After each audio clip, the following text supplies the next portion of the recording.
Hello friends, पिछले lecture में हम देख रहे थे इंडक्टिव इफेक्ट के बारे में और हमने इंडक्टिव इफेक्ट क्या होता है ये देखा, कितने प्रकार के इंडक्टिव इफेक्ट होते हैं हमने ये देखा और हमने एप्लीकेशंस के बारे में बात की। तो हमने पिछले लेक्चर में सिर्फ एक ही एप्लीकेशन देखा था इंडक्टिव इफेक्ट का, जिसमें हमने देखा था कि किस तरीके से कार्बोक्सिलिक एसिड्स की जो एसिडिक स्ट्रेंथ होती है उसको इंडक्टिव इफेक्ट कंट्रोल करता है। आज हम देखेंगे कुछ और एप्लीकेशंस इंडक्टिव इफेक्ट के।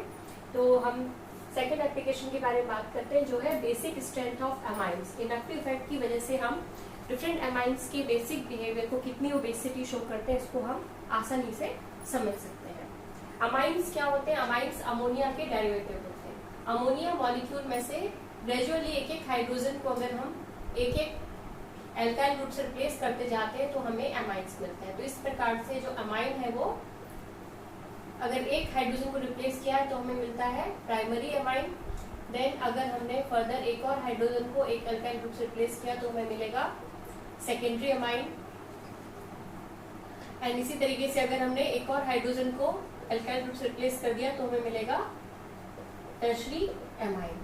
तो इस प्रकार से जो अमाइंस हैं वो बेसिकली तीन प्रकार के होते हैं। अगर हम बेसिक स्ट्रेंथ और अमाइंस की बात करें तो प्राइमरी, सेकेंडरी एंड टर्शरी। अब इनकी आपस में क्या रिलेटिव बेसिक स्ट्रेंथ है, कौन ज्यादा अल्कलाइन है, कौन ज्यादा बेसिसिटी शो करता है और कौन सा अमाइन कम बेसिसिटी शो करता है। तो इसको देखने के पहले हमें ये देखना पड़ेगा कि since they are derivative of ammonia and ammonia के पास लोन पेयर ऑफ इलेक्ट्रॉन होता है जिसकी वजह से एक लेविस बेस की तरह बिहेव करता है। अब जो हम H को रिप्लेस करके R ग्रुप इंट्रोड्यूस कर रहे हैं, इसका क्या इफेक्ट होगा इस नाइट्रोजन के बेसिक स्ट्रेंथ पे, ये हमें यहाँ पर देखना है। तो सिंस एल्काइल ग्रुप हमें पता है कौन सा इफेक्ट शो करते हैं, प्लस आई इफेक्ट शो करते हैं। इस वजह से जब एक एल्काइल ग्रुप जुड़ा होगा नाइट्रोजन के साथ तो वो एक तरफ से जो इलेक्ट्रॉन डेंसिटी उसको क्या करेगा, इनहेंस करेगा because of electron releasing nature. R का नेचर होता है प्लस आई का मतलब हमें ऑलरेडी पता है कि इलेक्ट्रॉन रिलीजिंग, तो इलेक्ट्रॉन देगा नाइट्रोजन को, तो जिससे इस पर इलेक्ट्रॉन की डेंसिटी बढ़ जाएगी। अर्थात अगर हम बात करें प्राइमरी अमाइन की तो प्राइमरी अमाइन जो है वो अमोनिया की तुलना में क्या होगा, ज्यादा बेसिक होगा बिकॉज इसके पास एक एल्काइल ग्रुप है। उसी तरीके से अगर हम बात करें सेकेंडरी अमाइन की तो सेकेंडरी अमाइन के पास दो एल्काइल ग्रुप है, तो दोनों ही प्लस आई नेचर शो करते हैं। इस वजह से हमें ऐसा लगता है कि दोनों ही तरफ से चूंकि इलेक्ट्रॉन मिलेंगे नाइट्रोजन को, तो पहले यानी कि प्राइमरी अमीन की तुलना में नाइट्रोजन के पास इलेक्ट्रॉन डेंसिटी और ज्यादा बढ़ जाएगी। उस आधार पे हमें लगता है कि सेकेंडरी अमीन ज्यादा बेसिसिटी शो करना चाहिए। उसी तरीके से जब हम बात करेंगे टर्शरी अमीन की, तो टर्शरी अमीन के पास तीनों हाइड्रोजन की जगह तीन एल्काइल ग्रुप है, तीनों ही alkyl group plus I effect show करता है। इस वजह से हम ये कह सकते हैं कि यहाँ पर तीनों तरफ से इलेक्ट्रॉन रिलीजिंग ग्रुप्स हैं जो कि नाइट्रोजन को इलेक्ट्रॉन दे रहे हैं और ऑलरेडी नाइट्रोजन के ऊपर एक लोन पेयर ऑफ इलेक्ट्रॉन है जिससे कि नाइट्रोजन पे इलेक्ट्रॉन डेंसिटी बहुत ज्यादा हो जाएगी। तो अगर हम डायरेक्टली देखें और इंडक्टिव इफेक्ट को ध्यान में रखते हुए देखें तो हमें ये लगता है कि जो टर्शरी अमीन है इसकी जो बेसिसिटी है सबसे ज्यादा होनी चाहिए, उसके बाद सेकेंडरी अमीन की और उसके बाद फिर प्राइमरी अमीन की। तो ये ऑर्डर होना चाहिए बेसिसिटी का, हमें ऐसा लगता है। तो इंडक्टिव इफेक्ट इसको इफेक्टिव करता है, लेकिन यहाँ पर टर्शरी अमीन के लिए एक बात हमें और ध्यान में रखनी पड़ेगी कि चूंकि नाइट्रोजन एक बहुत ही छोटे आकार का एटम होता है और इससे तीन एल्काइल ग्रुप टर्शरी अमीन में जुड़े हुए हैं और द स्मॉलेस्ट एल्काइल ग्रुप की अगर हम बात करें तो वो होगा क्या, मिथाइल ग्रुप। और जरूरी नहीं कि मिथाइल हो, यहाँ पर कोई भी एल्काइल ग्रुप हो सकता है, इथाइल, प्रोपाइल वगैरह वगैरह। तो if you are talking about the smallest methyl group then उसका भी हमें पता है कि इसमें कार्बन जो होगा वो sp3 हाइब्रिडाइज्ड है और इसका शेप कैसा होता है, टेट्राहेड्रल होता है। तो जब एक छोटे से एटम से तीन साइड पे CH3, स्मॉलेस्ट एल्काइल ग्रुप पे CH3, तो अगर CH3 भी जुड़ा है तो तीनों तरफ से ये इसके टेट्राहेड्रल एल्काइल ग्रुप इसको कवर कर रहे हैं, तो उस वजह से ये स्टेरिकली नाइट्रोजन को हिंडर कर रहा है। इसको हम बोलते हैं, इस इफेक्ट कहते हैं स्टैटिक इफेक्ट। तो ये थ्री डायमेंशनल मैनर में नाइट्रोजन को कहीं ना कहीं से घेर रहा है जिसकी वजह से नाइट्रोजन पे इलेक्ट्रॉन डेंसिटी तो ज्यादा है परंतु ये बेसिक स्ट्रेंथ शो नहीं करेगा क्योंकि इसकी रिएक्टिविटी वहां पर कम हो जाएगी because of the static effect created by three alkyl groups. तो इस वजह से टर्शरी अमीन जो है हमने जो ऑर्डर बनाया है बेसिक स्ट्रेंथ का, ये ऑर्डर सही नहीं है। तो जो रियल ऑर्डर है बेसिक स्ट्रेंथ का वो इस प्रकार होता है कि क्या कहते हैं, सबसे पहले तो प्राइमरी सेकेंडरी अमीन की बेसिक स्ट्रेंथ सबसे ज्यादा होती है, उसके बाद फिर प्राइमरी अमीन, और उसके बाद पे टर्शरी एमीन।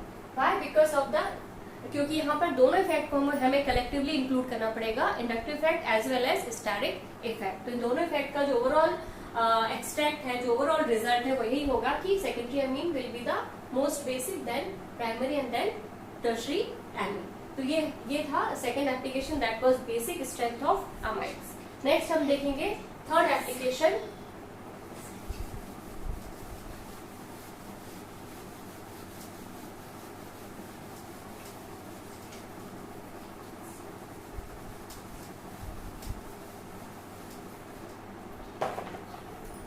जिसमें कि हम बात करेंगे रिएक्टिविटी ऑफ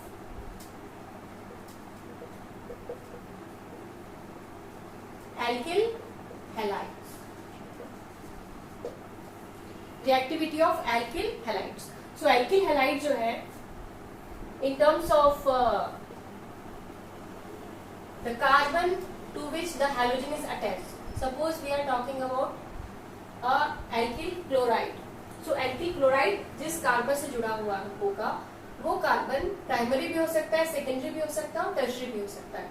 वो कार्बन प्राइमरी कब होगा? जब उससे कम से कम 2 हाइड्रोजन और 1 कार्बन जुड़ा हो, या फिर तीनों ही इसमें से हाइड्रोजन जुड़े हो। तो अगर इस प्रकार की कंडीशन है CH3 CH2 Cl, so this is a primary alkyl halide. Second type of alkyl halide in terms of alkyl group अगर हम बात करें तो वो होता है सेकेंडरी एल्किल हैलाइड, जिसमें कि कार्बन से 2 CH3 ग्रुप जुड़े हुए होते हैं और उसके बाद फिर हैलोजन। अभी हम हैलोजन को कांस्टेंट रखेंगे क्योंकि अभी हम देख रहे हैं the reactivity of alkyl halide in terms of alkyl group. Now इसी प्रकार से CH3 C CH3 CH3 and Cl, तो ये हो गया टर्शरी एल्किल हैलाइड। ये था secondary alkyl halide and this is primary alkyl halide. So now what will be there relative reactivity, like which will be more reactive and which will be less reactive.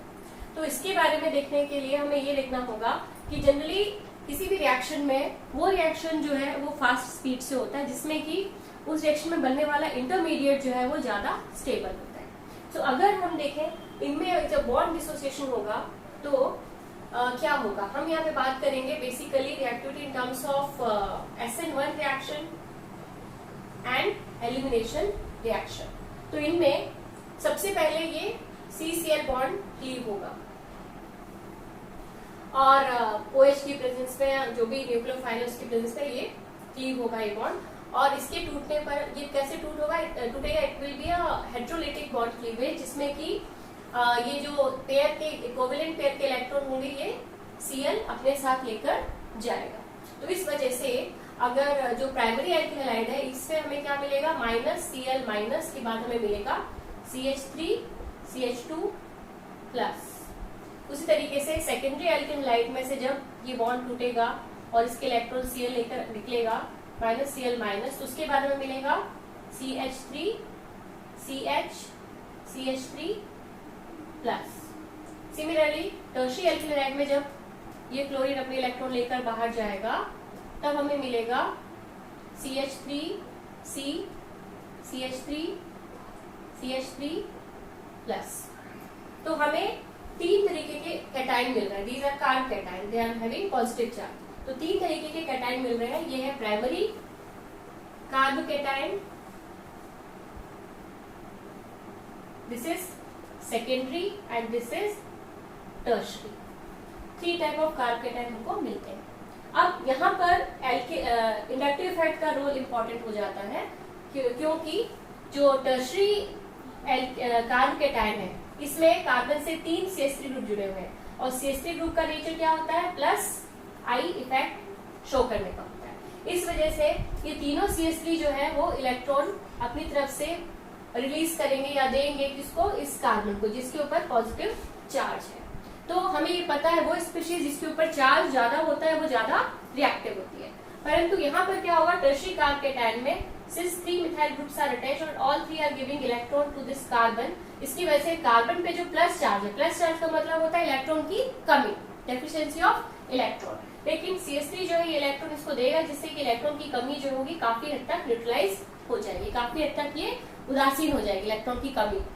तो उस वजह से tertiary carb cation की जो stability है वो क्या हो जाएगी, बढ़ जाएगी, क्योंकि प्लस चार्ज का जो मैग्नीट्यूड है, प्लस चार्ज की जो मात्रा है वो क्या हो जाएगी, कम हो जाएगी because of these methyl group. तो सिंस इसमें प्लस चार्ज की मात्रा कम हो जाएगी अर्थात इलेक्ट्रॉन डेंसिटी डेफिशिएंसी कम हो जाएगी, इलेक्ट्रॉन डेफिशिएंसी और इलेक्ट्रॉन की कमी कम होने की वजह से चार्ज में कमी कम होने की वजह से इसका स्थायित्व क्या हो जाएगा, बढ़ जाएगा। तो जो टर्शियरी है it will be more stable and similarly secondary, इसमें भी 2 मिथाइल ग्रुप है, ये दोनों plus I group plus I effect show करते हैं, दोनों इलेक्ट्रॉन देंगे कार्बन को, जिससे ये भी कार्बन में प्लस चार्ज की जो मात्रा है या कहना चाहिए इलेक्ट्रॉन की जो कमी है उसको क्या करेंगे, न्यूट्रलाइज करेंगे। परंतु टर्शियरी की तुलना में इसका इफेक्ट क्या होगा, कम होगा, अर्थात कंपैरेटिवली अगर हम देखें तो इसमें प्लस चार्ज बहुत ज्यादा न्यूट्रलाइज होगा, उसकी तुलना में सेकेंडरी में प्लस चार्ज की मात्रा कुछ अधिक होगी। उस तरीके से प्राइमरी में एक ही मिथाइल ग्रुप है, ये प्लस आई इफेक्ट शो करेगा परंतु उतना अधिक न्यूट्रलाइज नहीं कर पाएगा प्लस चार्ज को, इस वजह से इसमें प्लस चार्ज की मात्रा सबसे अधिक होगी। तो जिसमें प्लस चार्ज सबसे अधिक होगा उसकी स्टेबिलिटी देखेंगे तो it will be the least stable and this is the most stable. तो जो स्टेबल ज्यादा है वो रिएक्टिव कम होगा, है ना, इट इज लेस रिएक्टिव, तो because of that it will be less reactive and जो स्टेबल कम है वो रिएक्टिव ज्यादा होगा, तो this will be the most reactive. तो इस तरीके से अगर ऑर्डर देखें, order of reactivity for SN1 kind of reaction and elimination reaction, तो वहां पर हम देखेंगे कि अल्काइल ग्रुप की वजह से जो रिलेटिव रिएक्टिविटी होगी उसमें टर्शियरी की रिएक्टिविटी सबसे कम होगी सॉरी टर्शियरी की रिएक्टिविटी सबसे ज्यादा होगी, क्योंकि बहुत आसानी से ये टूटेगा। ये लेस रिएक्टिव मतलब इसका इंटरमीडिएट स्टेबल है ना, तो इसको ये प्रेफर करेगा कि टूट के इंटरमीडिएट को बनाए, उस पर इसकी स्टेबिलिटी, इस इंटरमीडिएट की रिएक्टिविटी कम रहेगी, बट इस रिएक्शन में CCl बॉन्ड का क्लीवेज होगा वो बढ़ जाएगा। तो यहाँ पे इसकी स्टेबिलिटी इसकी रिएक्टिविटी सबसे ज्यादा होगी, फिर सेकेंडरी की और फिर प्राइमरी की रिएक्टिविटी होती है। तो इस प्रकार से हमने देखा कि किस तरीके से एल्किल हैलाइड की रिएक्टिविटी को इंडक्टिव इफेक्ट जो होगा वो कंट्रोल करता है। तो इस तरीके से आज इंडक्टिव इफेक्ट, इस लेक्चर के साथ इंडक्टिव इफेक्ट कंप्लीट का जो हमारा टॉपिक था ये कंप्लीट होता है। Thank you, bye.